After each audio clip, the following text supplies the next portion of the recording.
where we talk about rebuilding, rising, and redefining what it means to lead, especially after life has knocked you down.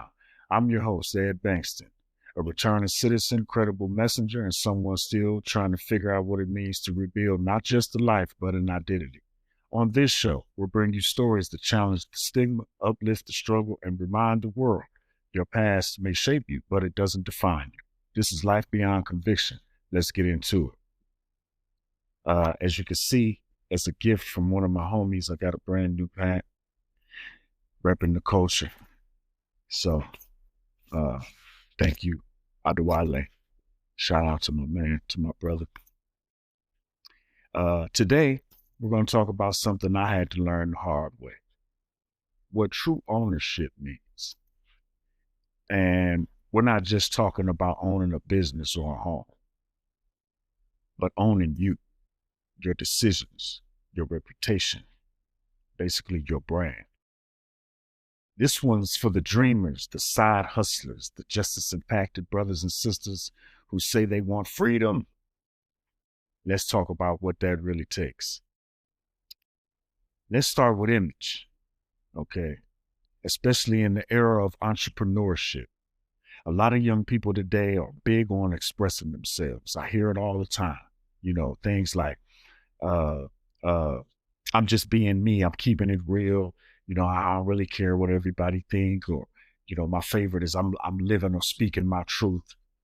And, basically everybody want to be a boss. And I get it. Speaking the truth is powerful. And authenticity does matter. But here's where it gets real.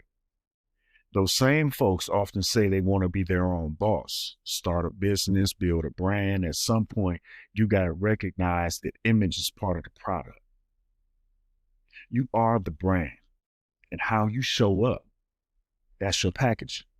How you talk to people, how you carry yourself, how you respond when things don't go your way, it all counts. Especially if you're justice impacted, because whether fair or not, you're already being watched closer.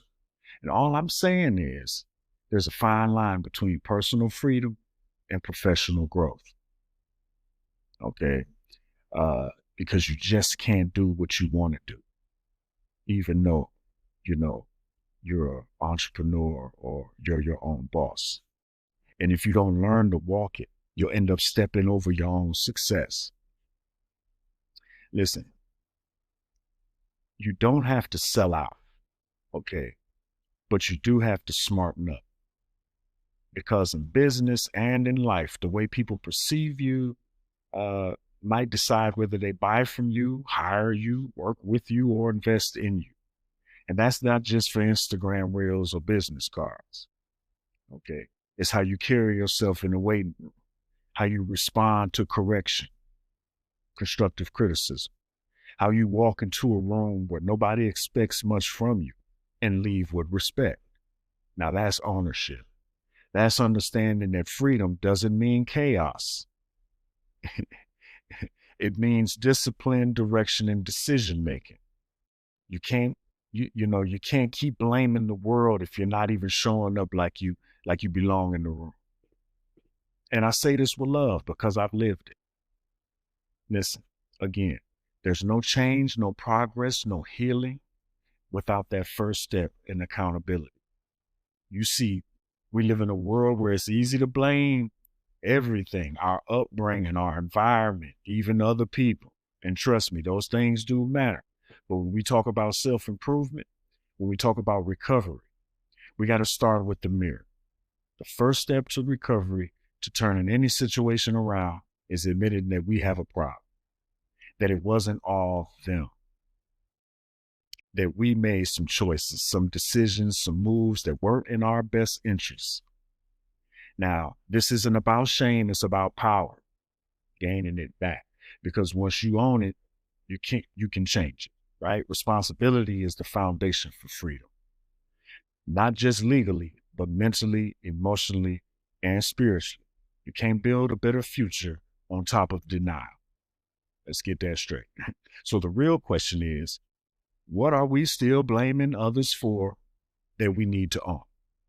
Because the moment we take ownership, is the moment we take our life back. Let's start there. And get ready for this week's segment of Lessons with the Two Ladies, where we tap into the wisdom that comes from fatherhood, growth, and everyday life. Today's lesson is titled Responsibility and Ownership. This isn't just about what we do, it's about standing on it, learning from it, and being better because of it. Let's get into it. Girls, let me ask you something. If you make a mess in your room, whose job is it to clean it up? Mine? Yeah, because I made the mess. Right.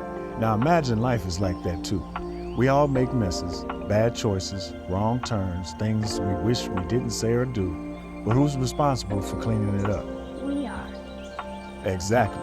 You can't grow if you're always pointing the finger. First step to getting better is admitting where you went wrong. But what if someone helped make the mess? Good question. Sometimes people do help make the mess, but you still gotta own your part if you want to move forward. That's the only part you can't control. And when you take responsibility, you take your power back. So like if I break something, I say I did it, then I fix it? Exactly, baby. That's how you grow. That's how you earn trust. That's how you become strong. Life don't change until you do. And what if I don't want to admit it? Then you stay stuck. But if you're brave enough to say, yeah, I messed up, then you're strong enough to turn it around. That's how Daddy got here. That's why I talk to y'all about this. Responsibility is the first step to freedom. Always remember that. All right. So when we talk about ownership, right? Being a boss, a true boss, we're talking about something deeper than success. We're talking about self-respect. We're talking about legacy. And if you got kids watching you, if you got a story like mine, fatherhood, marriage, faith, and a justice-impacted past, then you know every step matters. Start owning everything. Your choices, your image, your healing. This is mainly for my young folks, because your past may explain you, but it doesn't define you. This is Life Beyond Conviction. I'm Ed Bankston, and I'll catch you next time. I'm out.